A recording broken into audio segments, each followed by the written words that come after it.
Welcome back to the podcast. Today, we're diving deep into a topic that hits right at the core of our daily faith walk. Worshipper versus spectator, the posture of the heart. Are we stepping into God's presence ready to give him everything, leaping, whirling, and seeking true consecration like David? Or are we standing back, watching from the window like Michal, focused on our own dignity, security, or just looking for quick relief? God doesn't call us to be passive observers. In this episode, we're unpacking what it means to move from spectator to true worshiper, how honor shapes our love, and how living with a consistent identity brings blessing to our lives.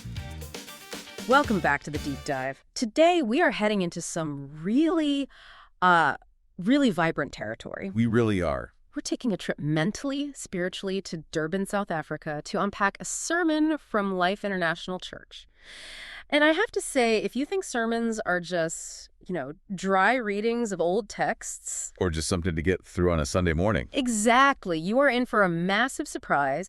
This source material is it's electric, it's funny, it's confrontational, and it all centers on one of the most dramatic domestic arguments in the entire Bible. It's a fascinating piece of audio to analyze. I mean, we're looking at a sermon that takes this one specific moment in history, King David bringing the Ark of the Covenant into Jerusalem. Right. And uses it to diagnose a spiritual condition that the pastor calls the spectator's barrenness.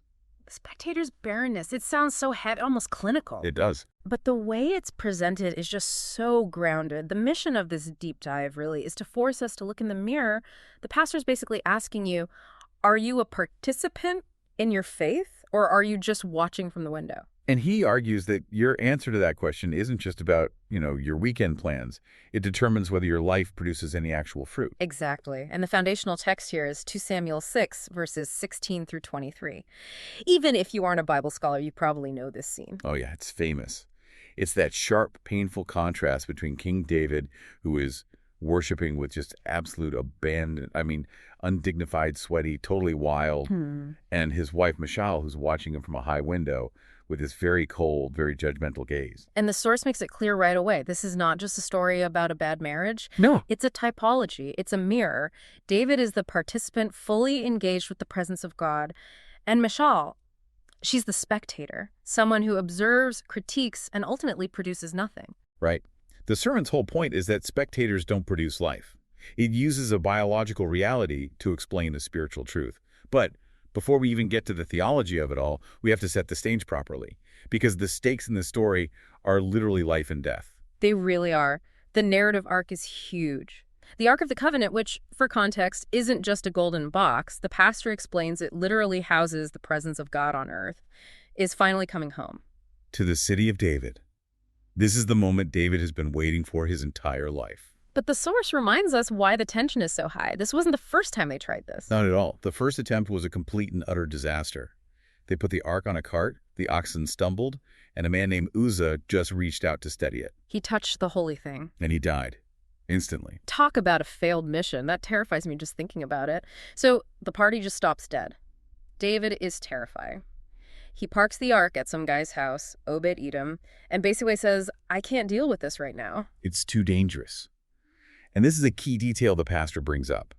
While it's at Obed-Edom's house, the place is blessed like crazy. For 3 months, everything he touches turns to gold, because the presence is there. So David hears this and thinks, okay, the anger's gone, the blessing is back on. Let's try again.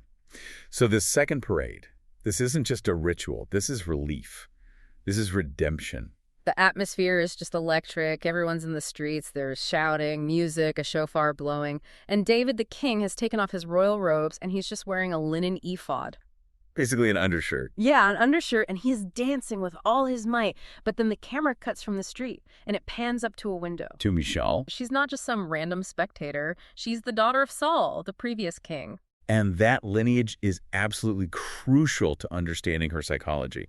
She grew up in the palace. She knows how kings are supposed to act. She knows protocol, dignity. And the sermon points out this really gritty detail about her marriage to David. He didn't pay a dowry in gold for her. No, he paid in violence.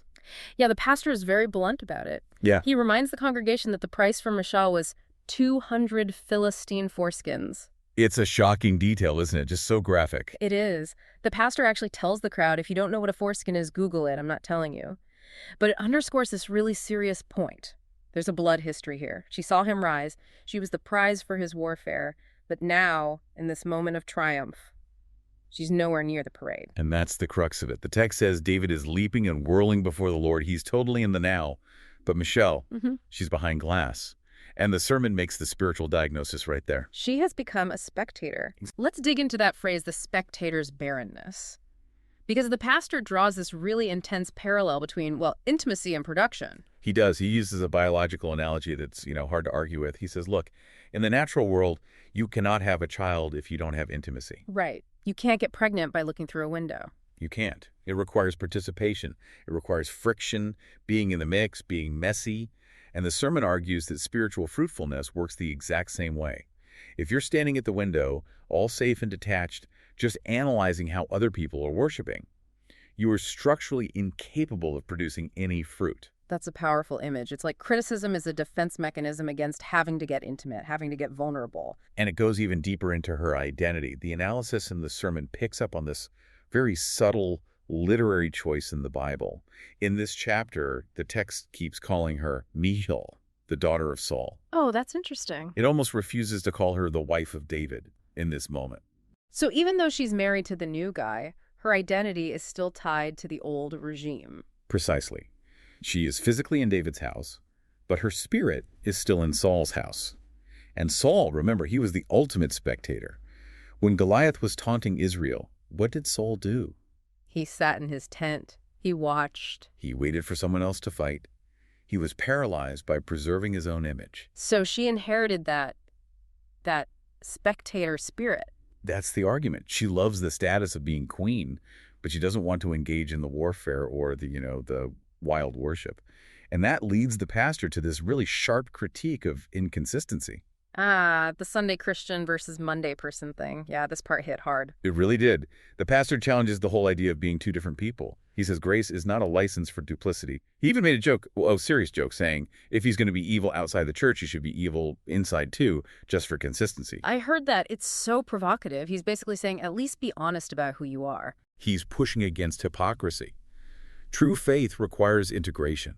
You can't honor David in private, sleep with the king, enjoy the perks, and then despise him when he's being public and authentic. That disconnect is fatal. And that all comes to a head in the confrontation. So the parade ends. David's on a spiritual high. He's handing out blessings to the whole crowd, bread, meat, and raisin cakes. Which the pastor jokingly says are probably terrible, like fruitcake. I laughed at that. He's right. Nobody likes fruitcake. But the point is, David is being generous. He's pouring out. Then he comes home to bless his own household, and Michal meets him at the door. She ambushes him. And she uses sarcasm, which is the weapon of the spectator.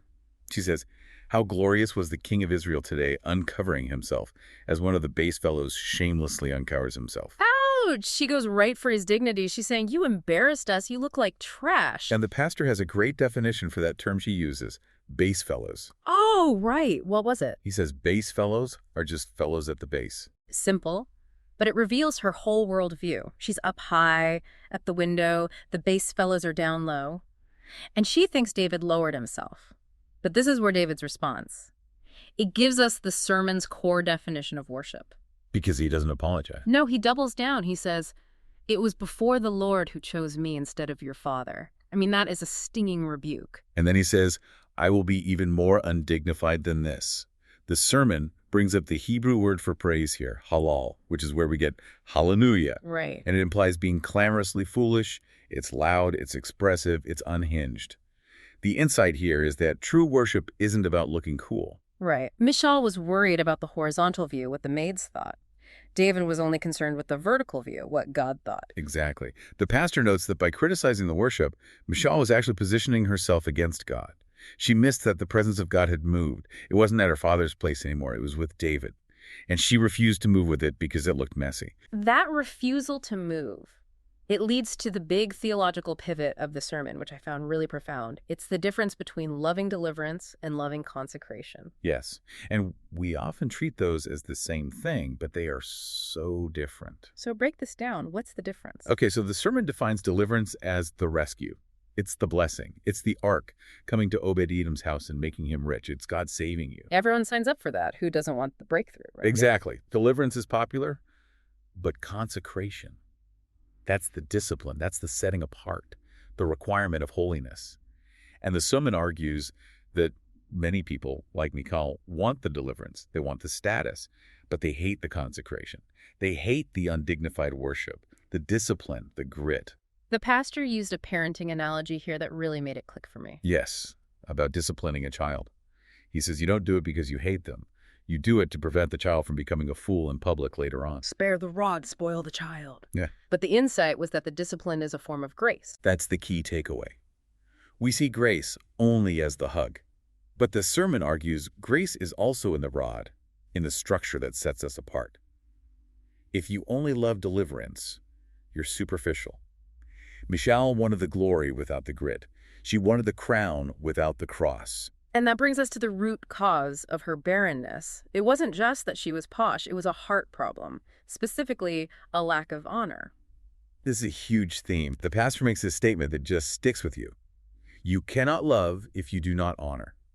That's a tricky statement, though. You'd think love comes first. He flips it. He quotes Jesus, "Love your neighbor as yourself."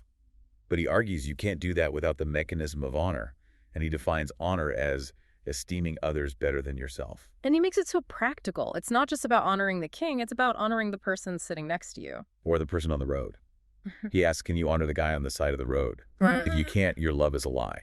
He even brings up simple things like interrupting people. Right, saying that talking while someone else is talking is a lack of love. It's disrespect.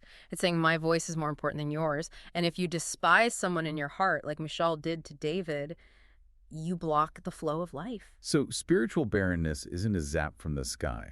It's the natural consequence of dishonor. It's closing yourself off. Precisely. You cannot reproduce what you despise. You cut yourself off from the source. You become a dead end. And if you look at David's response to her, it's actually a masterclass in honor, even while he completely disagreed. It is. The sermon highlights this. David was the king. He could have had her executed. Struck her. Yeah. Anything. But he didn't.